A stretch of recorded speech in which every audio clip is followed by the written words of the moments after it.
Okay, good afternoon. So we're looking at page 18.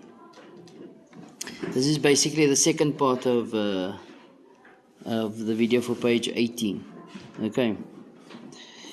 So for I, we are told that ABCD is a kite. So if ABCD is a kite, then that means to say that the opposite angles are equal. Okay. And we know that two pairs of adjacent sides are equal. All right.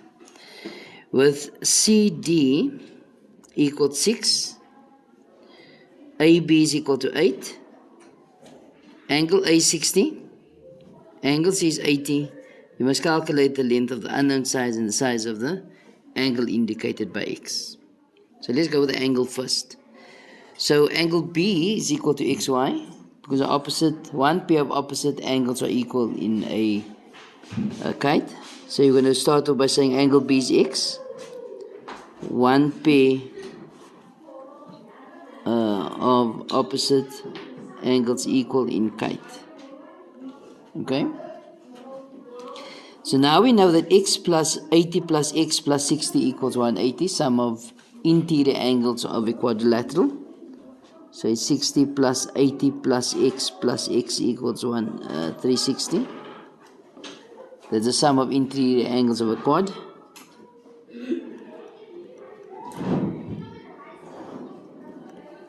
Okay. So now we can say that 2x is equal to 180 360 minus 360 minus 80 minus 60 gives us 220 degrees. So I divide by 2, so it's going to be 110 degrees. Okay.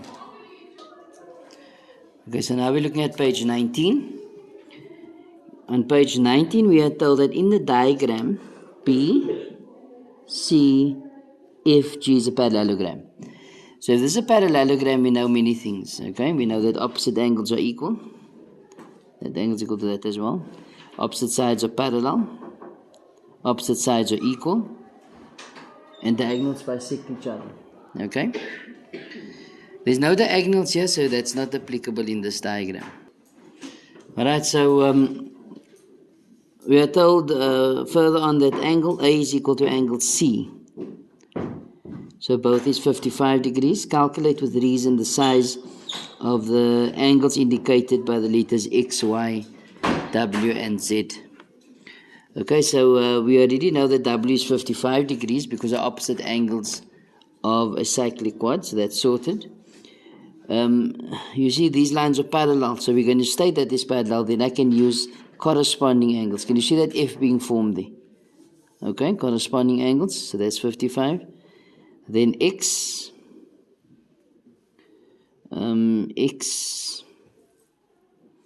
okay, I know that this is 55 because it's angles opposite equal sides, and then exterior angles equal sum of two interior opposites, so that's 110 degrees. Or I can say this angle here is equal to 55 plus 55 because the exterior angle of triangle ACD. Okay. Then Z could be co-interior angles there. Okay. So let's lay that out quickly. So we'll start off by saying that W is equal to 55 degrees. Why? Because we see these opposite angles in parallelogram equal, or two pairs of opposite angles in parallelograms equal. So that's 55 there. Okay, then we said X is going to be exterior angles equal sum of two interior opposite. So we're going to say X is going to be equal to 110 degrees. Exterior angle of triangle. And that is your triangle ACD. Okay? So it's 110. Where's Y? Here's Y. We said we need to know that it's parallel first. So we're going to first say that BG is parallel to CF. Okay? Why? Because our opposite sides in a parallelogram is parallel. But we can't just say it's corresponding without saying this. Okay? because on the diagram is not indicated that it is parallel. So if it's not on the diagram, it must be stated. So we're saying that's parallel. Why? Because opposite sides parallel in parallelogram. Okay? So as we can see, they have indicated that there. So we're saying now y is equal to 55 degrees. And I said it's corresponding. That F is being formed there. So it's corresponding angles with BG being parallel to CF. Now remember, whenever we're using corresponding co-interior and alternate angles, we must state the set or the pair of lines that are parallel. Okay, so there's 55. So we still need Z. Okay, so if we're looking at Z,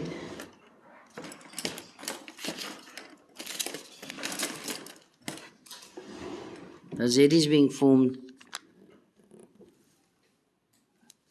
with its co-interior with 110 degrees. Okay, can you see that? So we can say Z plus 110 is equal to 180. So Z works out to be 70 degrees. Okay, and what's the reason there? As I indicated, is co-interior angles with BG being parallel to CF. Okay. Let's look at B. In B, we are told AB, CD is a parallelogram. So opposite angles are equal, opposite sides are parallel, diagonals bisect each other, so we don't have that. Opposite lengths are also equal. Opposite sides are equal, opposite sides are parallel, opposite angles are equal, and diagonals bisect each other. Okay. Then we are told that ADB is 30 degrees, C2 is 100 degrees. Calculate with reason the size of the unknown angles indicated by X and Y. So is that the one, and that one needs to be calculated. Okay. So we know at this point this is going to be X. Okay, that angle and this angle is the same. Opposite angles of a parallelogram is equal, then I can go with the angles in a straight line.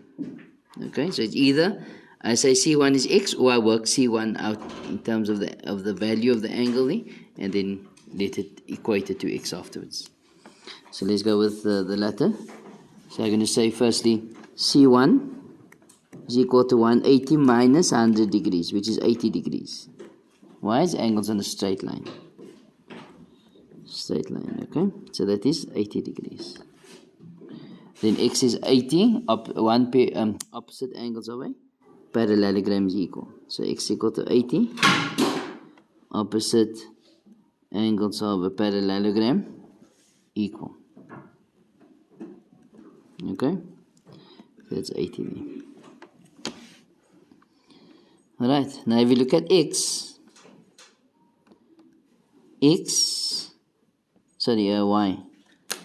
Let's change the color here. If we look at Y, it's going to be sum of triangles there. Can you see that? Sum of triangles, so angles in a triangle. So you got Y plus 30 plus 80 degrees equals 180. So Y is equal to 100, so it's 70 degrees. And what's your reason? It's interior angles of triangle. And this is triangle ABD. Okay.